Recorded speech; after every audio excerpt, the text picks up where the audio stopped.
Imagine if President Biden appointed somebody to an agency or a cabinet position. I get Doge is not really an agency, although Donald Trump's trying to rebrand some existing digital administrative thing. Bill McGinley, who was appointed as Doge's legal counsel by the president in December, announced his decision on Thursday. He lasted, what, half of a Scaramucci? Look, better than Vivek Ramaswamy, who got forced out of Doge. The other supposed leader, it was Elon Musk and Vivek. Vivek got pushed out. Did you know that in 2023, it cost taxpayers over $179 million to produce pennies?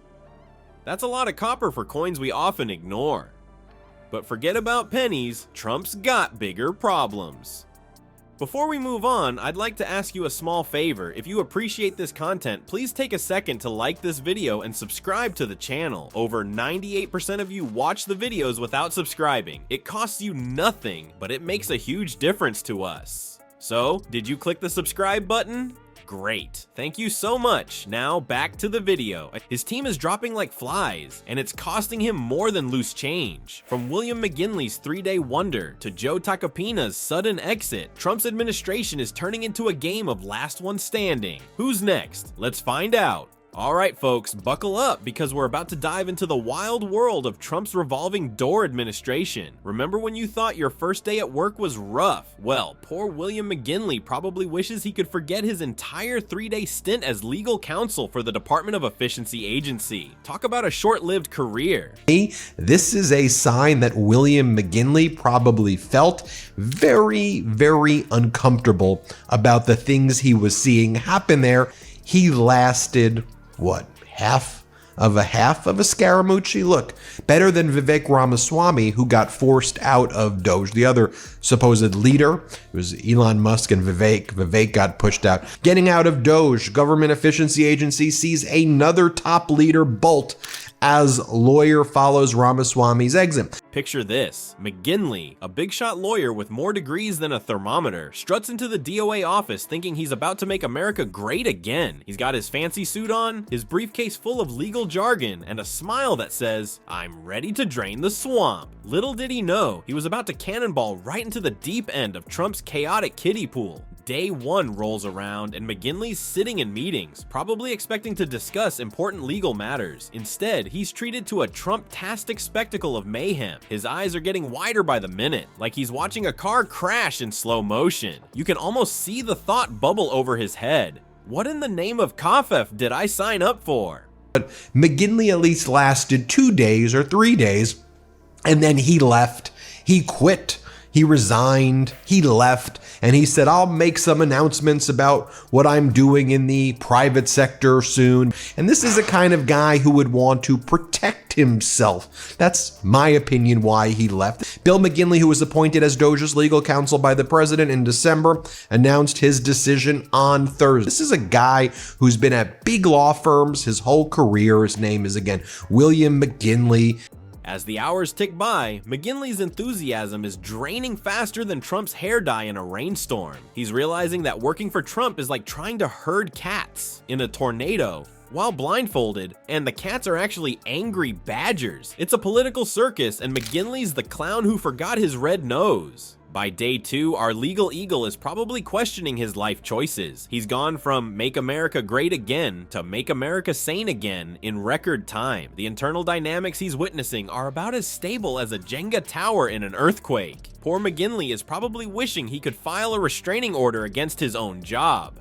And then, faster than you can say, "You're fired," McGinley says, "Peace out," and runs for the hills. After just 72 hours, he's gone, leaving behind nothing but a swivel chair still spinning from his hasty exit. It's like he played a game of political musical chairs, and when the music stopped, he chose to stand. But hold on to your MAGA hats, folks, because McGinley's exit is just the first domino to fall. It's like Trump's administration is playing a twisted game of red light, green light, except everyone's running away from the finish line. Political commentators are having a field day, saying things like, "This is not normal," like as if anything in Trump's White House ever was. Guess what, folks? Trump's team is playing musical chairs, but instead of fighting for seats, they're all rushing for the exit. It's like watching a bunch of cats try to escape a bathtub. Donald Trump sent this message saying, this guy's gonna be the main lawyer of Doge. Well, he's gone.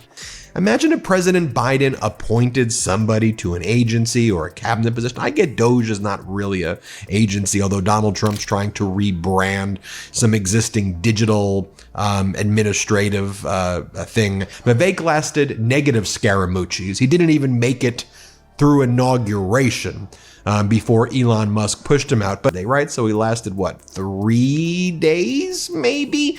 Now, I just want you to think about this. This is not normal, right? First, we had McGinley doing the world's shortest internship, and now the floodgates have opened. Remember when Trump bragged about hiring only the best people? Well, those best people are running for the hills faster than Trump runs from a salad bar. It's like they all suddenly remembered they left their ovens on at home. Oops, gotta go. Joe Tacopina, Trump's hotshot lawyer, decided he'd rather defend a ham sandwich than stick around for Trump's legal circus. Can't blame the guy. Defending Trump is like trying to convince a toddler that vegetables are candy.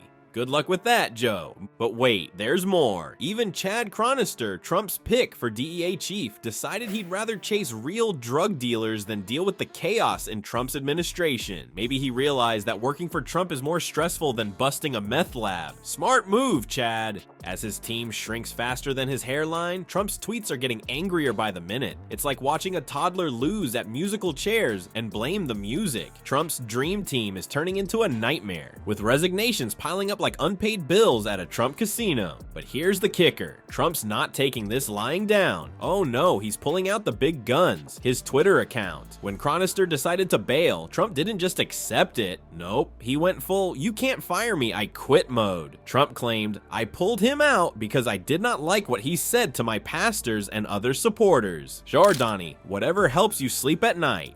And don't even get him started on the media coverage. Trump's throwing a tantrum bigger than his ego, saying, "The Wall Street Journal is becoming more and more obnoxious and unreadable." Translation: they're saying mean things about me and I don't like it. Aw, poor grumpy Trumpy. Maybe if he stopped giving them so much material to work with, they'd have less to write about. Well, folks, it looks like Trump's team is crumbling faster than a sandcastle at high tide. Is this the beginning of the end for the MAGA dream? At this rate, Trump might need to start a new reality show, The Biggest Loser, White House Edition. Can't you just picture Donnie Diapers handing out red MAGA hats instead of roses? But hey, let's not count our chickens before they hatch. In Trump's world, tomorrow's always another day for someone else to quit. Maybe he'll start hiring inflatable tube men to fill those empty positions. At least they'd stick around longer than 3 days, right? One thing's for sure, Trump's administration is more unpredictable than a game of musical chairs in a tornado. So grab your popcorn, folks. This show's far from over, and the orange turd's bound to give us more laughs, or tears. Who knows? Maybe he'll make America great again by accident.